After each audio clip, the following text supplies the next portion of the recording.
പുതിയൊരു വീഡിയോയിലേക്ക് എല്ലാവർക്കും സ്വാഗതം. അപ്പോൾ നമ്മളിന്ന് ഡിസ്കസ് ചെയ്യാനായിട്ട് പോകുന്നത് നമ്മുടെ 10th ലെവൽ പ്രിലിംസുമായിട്ട് ബന്ധപ്പെടുത്തിയിട്ടുള്ള നമ്മുടെ മൻസൂർ അലി സാറ് നമ്മുടെ തൊഴിൽവീതിക്ക് വേണ്ടി കൊടുത്തിട്ടുണ്ടായിരുന്ന കുറച്ചധികം ക്വസ്റ്റ്യൻസിനെ കോർത്തിണക്കിക്കൊണ്ടുള്ള ഒരു കറണ്ട് അഫയേഴ്സിൻ്റെ ഒരു മോക്ക് ടെസ്റ്റാണ്. അപ്പോൾ ഇതിനകത്ത് 15 ചോദ്യങ്ങളാണ് ഉൾപ്പെടുത്തിയിട്ടുള്ളത്. അപ്പോൾ നിങ്ങൾക്ക് ഈ ഒരു 15 ചോദ്യങ്ങൾക്കകത്ത് നിന്ന് നിങ്ങൾ വാങ്ങിക്കേണ്ട മാർക്ക് എന്ന് പറയുന്നത് 8 മാർക്കാണ് കേട്ടോ. 15 നിന്ന് 8 മാർക്ക് നിങ്ങൾ വാങ്ങിക്കാനായിട്ട് ഒന്ന് ശ്രമിച്ചു നോക്കുക. അപ്പോൾ എന്തായാലും നമുക്ക് സംസാരിച്ച സമയങ്ങളുണ്ട്, ക്ലാസ്സിലേക്ക് തന്നെ കിടക്കാമല്ലോ.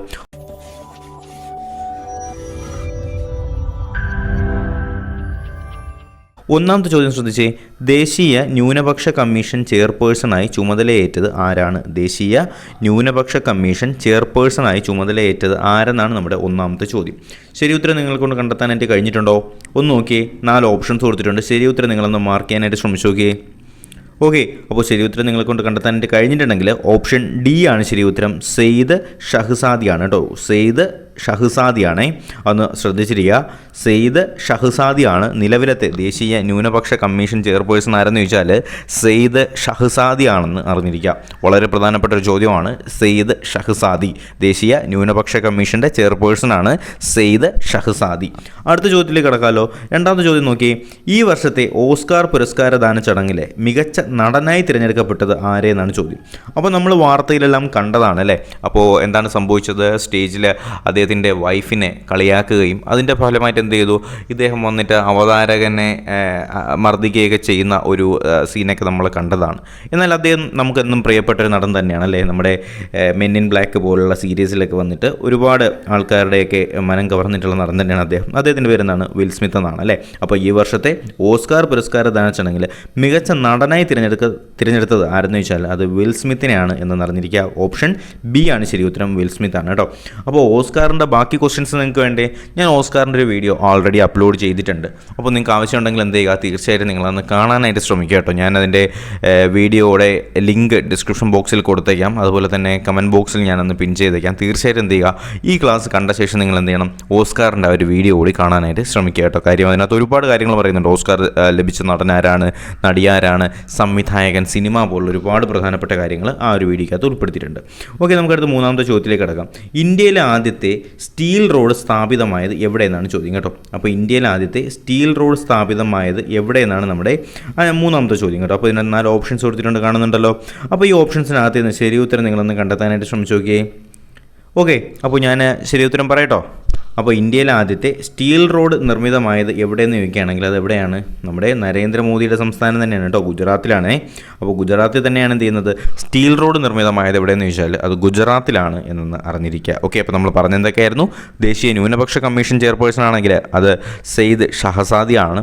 ഓസ്കാറിലെ മികച്ച നടനായി തിരഞ്ഞെടുത്തിട്ടുള്ളത് നമ്മുടെ വിൽ സ്മിത്തിനെയാണ്. അതുപോലെ തന്നെ സ്റ്റീൽ റോഡ് എവിടെയെന്ന് ചോദിച്ചാൽ അത് ഗുജറാത്തിലാണ്. നാലാമത്തെ ചോദ്യത്തിലേക്ക് കിടക്കാമല്ലോ. നാലാമത്തെ ചോദ്യം ശ്രദ്ധിച്ചേ. 2022 രാഷ്ട്രീയ സംസ്കൃതി മഹോത്സവം നടക്കുന്ന സംസ്ഥാനം ഏതാണ്? 2022 രാഷ്ട്രീയ സംസ്കൃതി മഹോത്സവം നടക്കുന്ന സംസ്ഥാനം ഏതെന്നാണ് നമ്മുടെ നാലാമത്തെ ചോദ്യം. അപ്പോൾ ഒന്ന് ശരി ഉത്തരം കണ്ടെത്താനായിട്ട് ശ്രമിച്ചു നോക്കിയേ. രാഷ്ട്രീയ സംസ്കൃതി മഹോത്സവം എന്തെങ്കിലും ഐഡിയ ഉണ്ടോ? ഓക്കെ, ഞാൻ ശരി ഉത്തരം പറഞ്ഞുതരാം. ഓപ്ഷൻ എ ആണ് ശരി ഉത്തരം കേട്ടോ. നമ്മുടെ ആന്ധ്രാപ്രദേശാണ് എന്ത് ചെയ്യുന്നത്, രാഷ്ട്രീയ സംസ്കൃതി മഹോത്സവം നടക്കുന്ന സംസ്ഥാനം ഏതെന്ന് ചോദിച്ചാൽ അത് ആന്ധ്രാപ്രദേശ് ആണെന്ന് അറിഞ്ഞിരിക്കുക. അഞ്ചാമത്തെ ചോദ്യത്തിലേക്ക് കിടക്കുന്നതിന് മുന്നേ നിങ്ങൾ ആരെങ്കിലും ചാനൽ ഇതുവരെ സബ്സ്ക്രൈബ് ചെയ്ത് കാണുന്നുണ്ടെങ്കിൽ തീർച്ചയായിട്ടും ചാനൽ സബ്സ്ക്രൈബ് ചെയ്ത് സപ്പോർട്ട് ചെയ്യുക. തീർച്ചയായിട്ടും നിങ്ങളുടെ അഭിപ്രായങ്ങളും അതുപോലെ തന്നെ വീഡിയോ ലൈക്ക് ചെയ്യാനും കൂടി നിങ്ങൾ മറക്കരുത്. കാര്യം നിങ്ങളുടെ സപ്പോർട്ട് കൊണ്ട് തന്നെയാണ് ഇതുവരെ മുന്നോട്ട് പോയിക്കൊണ്ടിരുന്നത്, ഇനിയും മുന്നോട്ട് പോകുന്നത്. ഓക്കെ, അപ്പോൾ നമുക്ക് അടുത്ത ചോദ്യത്തിലേക്ക് കിടക്കാമല്ലോ. മഹാത്മാഗാന്ധി തൊഴിലുറപ്പ് പദ്ധതിയിൽ ഇപ്പോൾ ലഭിക്കുന്ന പുതുക്കിയ ദിവസവേതനം എത്രയെന്നാണ് ചോദ്യം. അപ്പോൾ ഈ ചോദ്യം നമ്മൾ ക്വസ്റ്റ്യനിൽ കണ്ടതാണല്ലേ, അപ്പം കഴിഞ്ഞ എക്സാംസിനൊക്കെ നമ്മൾ കണ്ടൊരു ചോദ്യമാണിത്. മഹാത്മാഗാന്ധി തൊഴിലുറപ്പ് പദ്ധതിയിൽ നമ്മുടെ കേരളത്തിൽ ലഭിക്കുന്ന പുതുക്കിയ ദിവസവേതനം എത്രയെന്നാണ് ചോദ്യം. എത്രയാണ്? അപ്പോൾ നമുക്കിത് പരിചയമുള്ള ചോദ്യം തന്നെയാണ്, സിമ്പിളാണ്. ഓപ്ഷൻ സി ആണ് അല്ലേ, 311 രൂപയാണ് അല്ലേ. പലരും നമുക്കിത് സിമ്പിളായിട്ട് തോന്നുമെങ്കിലും പക്ഷേ നമുക്ക് ഈ ഒരു കാര്യം അറിയില്ല എന്നുണ്ടെങ്കിൽ നമുക്ക് അപ്പോൾ ഒരു വിഷമം തോന്നും. കാര്യം അയ്യോ തൊഴിലുറപ്പ് പദ്ധതിയുടെ ക്വസ്റ്റ്യൻ അല്ലേ, നമ്മളിത് ഡെയിലി കാണുന്നില്ലേ, എന്തുകൊണ്ട് നമ്മളിത് അന്വേഷിച്ചില്ല എന്നൊരു പക്ഷേ തോന്നും. എനിക്കത് തോന്നിയിട്ടുണ്ട് കേട്ടോ, അതുകൊണ്ട് പറഞ്ഞതേ ഉള്ളൂ. അപ്പോൾ മഹാത്മാഗാന്ധി തൊഴിലുറപ്പ് പദ്ധതിയിൽ കേരളത്തിൽ ലഭിക്കുന്ന പുതുക്കിയ ദിവസവേതനം എത്രയെന്ന് ചോദിക്കുകയാണെങ്കിൽ അത് 311 രൂപയാണെന്ന് അറിഞ്ഞിരിക്കുക. ഓക്കെ, നമുക്കടുത്ത് ആറാമത്തെ ചോദ്യത്തിലേക്ക് കിടക്കാമല്ലോ. ഇന്ത്യയിലെ മുൻ പ്രധാനമന്ത്രിമാരുടെ മ്യൂസിയം നിലവിൽ വരുന്നത് എവിടെയെന്നാണ് ചോദ്യം. ഇന്ത്യയിലെ മുൻ പ്രധാനമന്ത്രിമാരുടെ മ്യൂസിയം നിലവിൽ വരുന്നത് എവിടെയെന്ന് ചോദിക്കുകയാണെങ്കിൽ എവിടെയാണ്? എന്തെങ്കിലും ഐഡിയ? നമ്മൾ ഈ മ്യൂസിയം എന്നൊക്കെ കേട്ട ഉടനെ സാധാരണ ഒരു സ്ഥലത്തിനെ പിടിക്കാറുണ്ട്, ഇവിടെ അവിടെ കയറി പിടിക്കരുത് കേട്ടോ. അപ്പോൾ ഇന്ത്യയിലെ പ്രധാനമന്ത്രിമാരുടെ മ്യൂസിയം നിലവിൽ വരുന്നത് എവിടെയെന്ന് ചോദിച്ചാൽ അത് ഡൽഹിയിലാണ്. നമുക്കറിയാം ആദ്യത്തെ മ്യൂസിയവും കാര്യങ്ങളൊക്കെ വരുന്നത് കൊൽക്കത്തയിലാണെന്ന് നമുക്കറിയാമല്ലോ. ഒരുപക്ഷെ നമ്മൾ അങ്ങനെ മാറാനായിട്ട് സാധ്യതയുണ്ട്. പക്ഷേ നിങ്ങൾ എന്ത് ചെയ്യുക, ഇപ്പോൾ ഉറപ്പിച്ചു പോവുക, ഇന്ത്യയിലെ പ്രധാനമന്ത്രിമാരുടെ മ്യൂസിയം ആണെങ്കിൽ അത് ഡൽഹിയിലാണല്ലേ. അപ്പോൾ പ്രധാനമന്ത്രിമാരൊക്കെ ഏറ്റവും കൂടുതൽ ഫോക്കസ് ചെയ്തിരിക്കുന്ന ഏരിയ എന്ന് പറയുന്നത് ഏത് തന്നെയാണ്? ഡൽഹിയാണല്ലേ. നമ്മുടെ ക്യാപിറ്റൽ സിറ്റിയാണ് പ്രധാനമന്ത്രിമാരെ ഏറ്റവും കൂടുതൽ ഫോക്കസ് ചെയ്യുന്നത്. അപ്പോൾ ഏത് പ്രധാനമന്ത്രി ആയാലും. അപ്പോൾ അതുകൊണ്ട് തന്നെ നമുക്ക് എന്ത് ചെയ്യാം, അവരുടെ മ്യൂസിയം വരുന്നത് നമുക്ക് ഡൽഹിയിലാണെന്ന് പറയാം. ഓക്കെ അല്ലേ, സെറ്റല്ലേ? അപ്പോൾ ഇന്ത്യയിലെ മുൻ പ്രധാനമന്ത്രിമാരുടെ മ്യൂസിയം നിലവിൽ വരുന്ന എവിടെയെന്ന് ചോദിച്ചാൽ അത് ഡൽഹിയിലാണ്, സെറ്റാണ്. ഓക്കെ, അടുത്ത നമുക്ക് 7ാമത്തെ ചോദ്യത്തിലേക്ക് കടക്കാമല്ലോ. 2021 നിതി ആയോഗിൻ്റെ കയറ്റുമതി തയ്യാറെടുപ്പ് സൂചികയിൽ 1ാം സ്ഥാനത്തെത്തിയ സംസ്ഥാനം ഏതെന്നാണ് ചോദ്യം. 2021 നിതി ആയോഗിൻ്റെ, എന്താണ് നിതി ആയോഗിൻ്റെ ഫുൾ ഫോം എന്താണെന്ന് അറിയാമല്ലോ? National institution of transforming India അല്ലേ. National institution for transforming India എന്നാണ് എന്ത് നിതി ആയോഗിൻ്റെ ഫുൾ നെയിം എന്ന് പറയുന്നത്. നമ്മുടെ പ്ലാനിംഗ് കമ്മീഷനെ മാറ്റിയ ശേഷം നരേന്ദ്രമോദി കൊണ്ടുവന്നതാണ് എന്ത് നിതി ആയോഗ് എന്ന് പറയുന്നത്. അപ്പോൾ ഈ 2021 നിതി ആയോഗിൻ്റെ കയറ്റുമതി തയ്യാറെടുപ്പ് സൂചികയിൽ 1ാം സ്ഥാനമെത്തിയ സംസ്ഥാനം ഏതെന്നാണ് നമ്മുടെ ചോദ്യം. 7ാമത്തെ ചോദ്യമാണ്. പെട്ടെന്ന് ശരി ഉത്തരം കണ്ടെത്താനായിട്ട് ശ്രമിച്ചോക്കെ. അപ്പോൾ നമുക്കൊരു കാര്യം നോക്കിയാൽ മതി, നിതി ആയോഗാണ്, കേന്ദ്ര സർക്കാരാണ്. അപ്പോൾ ഏറ്റവും കൂടുതൽ ഇമ്പോർട്ടൻസ് കൊടുക്കുന്നത് എവിടെ ആയിരിക്കും? ഓപ്ഷൻ എ ആണ് ശരി ഉത്തരം. എ എഴുതിയവർക്ക് 1 മാർക്ക് ലഭിക്കും കേട്ടോ. അപ്പോൾ ഗുജറാത്തിലാണേ, അതൊന്ന് ശ്രദ്ധിക്കുക. 2021 നിതി ആയോഗിൻ്റെ കയറ്റുമതി തയ്യാറെടുപ്പ് സൂചികയിൽ 1ാം സ്ഥാനത്തെത്തിയ സംസ്ഥാനം ഗുജറാത്താണ്. അപ്പോൾ നമ്മൾ നേരത്തെ ഒരു ചോദ്യം പഠിച്ചായിരുന്നാൽ ഗുജറാത്തിൻ്റെ, അതെന്താണ്? ഇന്ത്യയിലെ ആദ്യത്തെ സ്റ്റീൽ റോഡ് സ്ഥാപിതമാവുന്നതും ഗുജറാത്തിലാണ്. അതുപോലെ തന്നെ 2021 നിതി ആയോഗിൻ്റെ കയറ്റുമതി തയ്യാറെടുപ്പ് സൂചികയിൽ 1ാം സ്ഥാനത്തെത്തുന്ന സംസ്ഥാനം ഏതെന്ന് ചോദിച്ചാൽ അതും നമ്മുടെ ഗുജറാത്ത് തന്നെയാണ് എന്നൊന്ന് അറിഞ്ഞിരിക്കുക. സെറ്റല്ലേ? ഓക്കെ, നമുക്ക് അടുത്ത 8ാമത്തെ ചോദ്യത്തിലേക്ക് കിടക്കാം. 2022 സൗദി അറേബ്യൻ ഗ്രാൻഡ് പ്രിയുടെ ജേതാവ് ആരെന്നാണ് ചോദ്യം. 2022 സൗദി അറേബ്യൻ ഗ്രാൻഡ് പ്രി ജേതാവ് ആരെന്നാണ് ചോദ്യം. ഈ ഗ്രാൻഡ് പ്രി എന്ന് കേൾക്കുമ്പോഴും നമുക്ക് പെട്ടെന്നൊരു പേര് മനസ്സിൽ വരും, പക്ഷേ പുള്ളിക്കാരനല്ല ഇത്. 2022 സൗദി അറേബ്യൻ ഗ്രാൻഡ് പ്രി എന്ന് ചോദിച്ചാൽ അത് മാക്സ് വെസ്തപ്പാൻ ആണെന്ന് അറിഞ്ഞിരിക്കുക. ഓപ്ഷൻ ബി ആണ് ശരി ഉത്തരം. മാക്സ് വെസ്തപ്പാൻ ആണ് കേട്ടോ. അപ്പോൾ മാക്സ് വെസ്തപ്പാൻ ആണ് എന്ത് 2022 സൗദി അറേബ്യൻ ഗ്രാൻഡ് പ്രി ജേതാവ് ആരെന്ന് ചോദിച്ചാൽ അത് മാക്സ് വെസ്തപ്പാൻ ആണെന്ന് അറിഞ്ഞിരിക്കുക. വളരെ വളരെ വളരെ പ്രധാനപ്പെട്ട ചോദ്യമാണ്. സൗദി അറേബ്യൻ ഗ്രാൻഡ് പ്രി ആണ് മാക്സ് വെസ്തപ്പാൻ. സെറ്റല്ലേ? ഓക്കെ, നമുക്കടുത്ത് 9ാമത്തെ ചോദ്യത്തിലേക്ക് കിടക്കാമല്ലോ. ഇക്കൂട്ടത്തിൽ വൈദ്യുതി പ്രക്ഷോഭത്തിന് നേതൃത്വം നൽകിയത് ആരെല്ലാമെന്നാണ്. അപ്പോൾ കഴിഞ്ഞൊരു 8 ചോദ്യം കറണ്ട് അഫെയർ ആയിരുന്നു. ഇനി നമ്മൾ കേരള ചരിത്രവുമായിട്ട് ബന്ധപ്പെടുത്തിയിട്ടുള്ള കുറച്ച് ചോദ്യങ്ങളാണ് കേട്ടോ. അപ്പോൾ ഇക്കൂട്ടത്തിൽ വൈദ്യുതി പ്രക്ഷോഭത്തിന് നേതൃത്വം നൽകിയത് ആരെല്ലാമെന്നാണ് ചോദ്യം. അപ്പോൾ ഇതിനകത്ത് 4 ഓപ്ഷൻസ് കൊടുത്തിട്ടുണ്ടല്ലേ. ആരെയൊക്കെ പേര് കൊടുത്തിട്ടുണ്ട്? ഇക്കണ്ടവാര്യരുടെ പേര് കൊടുത്തിട്ടുണ്ട്, AR മേനോൻ്റെ പേര് കൊടുത്തിട്ടുണ്ട്, E ഉണ്ണി, PK കുഞ്ഞ്. ഇതിൽ ചോദ്യം എന്താണ്? വൈദ്യുതി പ്രക്ഷോഭത്തിന് നേതൃത്വം നൽകിയത് ആരെന്നാണ് ചോദ്യം. അപ്പോൾ നമുക്ക് ശരി ഉത്തരം ഒന്ന് സെറ്റ് ചെയ്താലോ? ഓക്കെ, അപ്പോൾ നിങ്ങൾ ശരി ഉത്തരം മാർക്ക് ചെയ്തിട്ടുണ്ടെങ്കിൽ നമുക്ക് എന്തായാലും ആരൊക്കെയാണെന്ന് നോക്കാം. ഒന്നെന്ന് പറയുന്നത് ഇക്കണ്ടവാര്യർ വൈദ്യുതി പ്രക്ഷോഭവുമായിട്ട് ബന്ധപ്പെടുത്തിയിട്ടുള്ള ആളാണ്. E ഉണ്ണി വൈദ്യുതി പ്രക്ഷോഭവുമായിട്ട് ബന്ധപ്പെടുത്തിയിട്ടുള്ള ആളാണ്. അപ്പോൾ ഇനി 2 പേരും കൂടിയേ ഉള്ളൂ. അപ്പോൾ ഇതിൽ ആരാണുള്ളത്? ആരാണ്? ഓപ്ഷൻ 2 ആണ് കേട്ടോ, നമ്മുടെ AR മേനോൻ. ഓക്കെ, അപ്പോൾ ഇക്കണ്ടവാര്യരും E ഉണ്ണിയും AR മേനോനുമാണ് എന്ത് ചെയ്യുന്നത്? വൈദ്യുതി പ്രക്ഷോഭവുമായിട്ട് ബന്ധപ്പെടുത്തിയിട്ടുള്ളത്. ഇക്കണ്ടവാര്യർ, AR മേനോന്, E ഉണ്ണി. 1, 2, 3 ശരി ഉത്തരം. ഓപ്ഷൻ സി ആണ് കേട്ടോ. ഓക്കെ, അപ്പോൾ ഈ കാര്യത്തിലും വേറെ സംശയമൊന്നുമില്ല, സെറ്റാണ്. ഓക്കെ, നമുക്കടുത്ത 10ാമത്തെ ചോദ്യത്തിലേക്ക് കിടക്കാമല്ലോ. തിരുവനന്തപുരത്ത് 1901 ആരംഭിച്ച കേരള പഞ്ചികയുടെ സ്ഥാപകൻ പത്രാധിപൻ ആരെന്നാണ് ചോദ്യം. എന്താണ് ചോദ്യം? തിരുവനന്തപുരത്ത് 1901 എന്ത് ചെയ്യുന്നത്? കേരള പഞ്ചിക എന്ന് പറയുന്ന ഒരു സ്ഥാപനം വരുന്നത്. അപ്പോൾ ഇതിൻ്റെ സ്ഥാപക പത്രാധിപർ ആരെന്നാണ് നമ്മുടെ 10ാമത്തെ ചോദ്യം. കേരള പഞ്ചിക 1901 തിരുവനന്തപുരത്താണ് കേരള പഞ്ചിക. ആരാണെന്നറിയാമോ? ഓപ്ഷൻ ഡി ആണ് ശരി ഉത്തരം. കെ രാമകൃഷ്ണപിള്ളയുടെ ആണ് കേട്ടോ.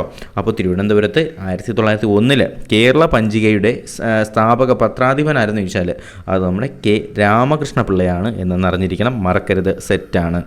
11ാമത്തെ ചോദ്യം. തിരുവിതാംകൂറിലെ ഏത് പ്രക്ഷോഭത്തിൻ്റെ ഫലമായാണ് റവന്യൂ ദേവസ്വം വകുപ്പുകൾ വിഭജിക്കപ്പെട്ടതെന്നാണ് ചോദ്യം. എന്താണ് ചോദ്യം? തിരുവിതാംകൂറിലെ ഏത് പ്രക്ഷോഭത്തിൻ്റെ ഫലമായിട്ടാണ് റവന്യൂ ദേവസ്വം വകുപ്പുകൾ വിഭജിക്കപ്പെട്ടത് എന്നാണ് നമ്മുടെ 11ാമത്തെ ചോദ്യം. ഏത് പ്രക്ഷോഭത്തിൻ്റെ ഭാഗമായിട്ടാണ് റവന്യൂവും അതുപോലെ തന്നെ ദേവസ്വം വകുപ്പുകളൊക്കെ വിഭജിക്കപ്പെട്ടത്? അറിയാമോ? ഓക്കെ, ഞാൻ ശരി ഉത്തരത്തിലേക്ക് കിടക്കുകയാണേ. അപ്പോൾ നിങ്ങൾ ശരി ഉത്തരം മാർക്ക് ചെയ്തിട്ടുണ്ടെങ്കിൽ ഓപ്ഷൻ എ ആണ് ശരി ഉത്തരം വരുന്നത്. പൗരസമത്വവാദ പ്രക്ഷോഭം എന്നാണ് കേട്ടോ. പൗരസമത്വവാദ പ്രക്ഷോഭമാണ്. പൗരസമത്വവാദ പ്രക്ഷോഭം, നമ്മൾ ഈ ഒരു പേര് കേട്ടാൽ അതിൽ ഈ ഒരു റവന്യൂ ദേവസ്വമൊക്കെ എങ്ങനെ വരുമെന്നൊക്കെ തോന്നിപ്പോവും. പക്ഷേ ഇതെന്ന് അറിഞ്ഞിരിക്കുക, റവന്യൂ ദേവസ്വം വകുപ്പുകളെ വിഭജിക്കപ്പെട്ടത് പൗരസമത്വവാദ പ്രക്ഷോഭത്തിനെ തുടർന്നുകൊണ്ടാണ് എന്നൊന്ന് അറിഞ്ഞിരിക്കുക. ഓക്കെ അല്ലേ? ഓക്കെ, നമുക്കടുത്ത് 12ാമത്തെ ചോദ്യത്തിലേക്ക് പോകാമല്ലോ.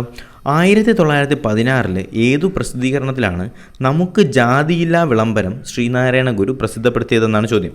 1916 ഏതു പ്രസിദ്ധീകരണത്തിലാണ് നമുക്ക് ജാതിയില്ല എന്ന വിളംബരം ശ്രീനാരായണ ഗുരു പ്രസിദ്ധപ്പെടുത്തിയത് എന്നാണ് നമ്മുടെ 12ാമത്തെ ചോദ്യം. അപ്പോൾ ഇതിനകത്തുള്ള ഓപ്ഷൻസ് വായിച്ചാൽ നമുക്ക് ഒരുപക്ഷെ കൺഫ്യൂഷനായി തോന്നിയേക്കാമെങ്കിലും ഓപ്ഷൻ എ ആണ് ശരി ഉത്തരം വരുന്നത്. പ്രബുദ്ധ കേരളത്തിനകത്താണ് കേട്ടോ. അപ്പോൾ പ്രബുദ്ധ കേരളത്തിനകത്താണ് 1916 നമ്മുടെ ശ്രീനാരായണ ഗുരു എന്ത് ചെയ്യുന്നത്, നമുക്ക് ജാതിയില്ലാ വിളംബരം ശ്രീനാരായണ ഗുരു 1916 പ്രബുദ്ധ കേരളത്തിലൂടെയാണ് അദ്ദേഹം വെളിപ്പെടുത്തുന്നത് എന്നെന്ന് അറിഞ്ഞിരിക്കുക. 1916 ഏതു പ്രസിദ്ധീകരണത്തിലാണ് നമുക്ക് ജാതിയില്ല എന്ന വിളംബരം ശ്രീനാരായണ ഗുരു പ്രസിദ്ധപ്പെടുത്തിയത്? പ്രബുദ്ധ കേരളത്തിലാണ് എന്നെന്ന് അറിഞ്ഞിരിക്കുക. 13ാമത്തെ ചോദ്യം, കേരളത്തിലെ കമ്മ്യൂണിസ്റ്റ് പാർട്ടി രൂപീകൃതമായ വർഷം ഏതാണ്? കേരളത്തിലെ കമ്മ്യൂണിസ്റ്റ് പാർട്ടി രൂപീകൃതമായ വർഷം ഏതെന്നാണ് നമ്മുടെ ചോദ്യം. ഏത് വർഷത്താണ് കമ്മ്യൂണിസ്റ്റ് പാർട്ടി കേരളത്തിൽ രൂപീകൃതമായത്? 1900. ശരി ഉത്തരം നിങ്ങൾ മാർക്ക് ചെയ്തിട്ടുണ്ടെങ്കിൽ ഓപ്ഷൻ ഡി ആണ് ശരി ഉത്തരം. 1939 സെറ്റാണ്. ഓക്കെ, അപ്പോൾ കേരളത്തിലെ കമ്മ്യൂണിസ്റ്റ് പാർട്ടി രൂപീകൃതമായത് 1939 ഓക്കെ അല്ലേ?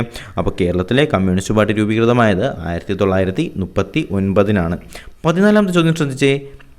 സനാതനധർമ്മ വിദ്യാർത്ഥി സംഘം സ്ഥാപിച്ചത് ആരെന്നാണ് ചോദ്യം. എന്താണ് സനാതനധർമ്മ വിദ്യാർത്ഥി സംഘം സ്ഥാപിച്ചത് ആരെന്നാണ് നമ്മുടെ 14ാമത്തെ ചോദ്യം. നിങ്ങൾ കേട്ടിട്ടുണ്ടോ സനാതനധർമ്മ വിദ്യാർത്ഥി സംഘം? നമ്മുടെ ഓപ്ഷൻ ഏതാണ് ശരി ഉത്തരം? പെട്ടെന്ന് പറഞ്ഞേ. സനാതനധർമ്മ വിദ്യാർത്ഥി സംഘം സ്ഥാപിച്ചത് ആഗമാനന്ദനാണ്. ഓക്കെ അല്ലേ? അപ്പോൾ സനാതനധർമ്മ വിദ്യാർത്ഥി സംഘം സ്ഥാപിച്ചത് ആരാണ്? നമ്മുടെ ആഗമാനന്ദനാണ് എന്ത് ചെയ്യുന്നത്, സനാതനധർമ്മ വിദ്യാർത്ഥി സംഘം സ്ഥാപിച്ചത്. സെറ്റല്ലേ?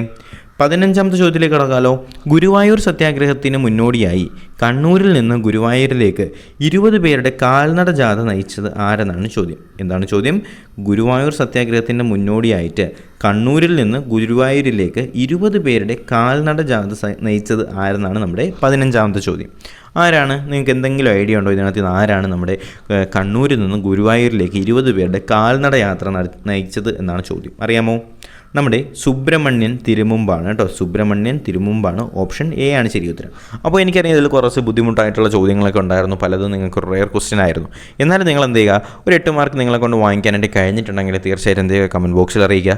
തുടർന്ന് ഇനിയുള്ള ക്ലാസ്സുകളിൽ നിങ്ങൾക്ക് ഇങ്ങനെയുള്ള ക്ലാസ്സുകൾ വേണമെന്നുണ്ടെങ്കിൽ തീർച്ചയായിട്ടും കമൻറ്റ് ബോക്സിൽ അറിയിക്കുക. ക്ലാസ്സിനെ കുറിച്ചുള്ള അഭിപ്രായം തീർച്ചയായിട്ടും നിങ്ങൾ അറിയിക്കുക. നിങ്ങളുടെ അഭിപ്രായം തന്നെയാണ് എന്നെ മുന്നോട്ട് പോകാനായിട്ട് നയിക്കുന്നത്. ഓക്കെ, അപ്പോൾ നമുക്ക് എന്തായാലും എനിക്കൊരു പ്ലാൻ ഉണ്ട്. നമുക്ക് കഴിഞ്ഞ പ്രിലിംസിന് 5 സ്റ്റേജിലുണ്ടായിരുന്നല്ലേ, ഈ 5 സ്റ്റേജിൻ്റെ ക്വസ്റ്റ്യൻ പേപ്പർ ഒന്ന് വർക്കൗട്ട് ചെയ്താലോ എന്ന് പറയുന്നൊരു പ്ലാൻ ഉണ്ട്.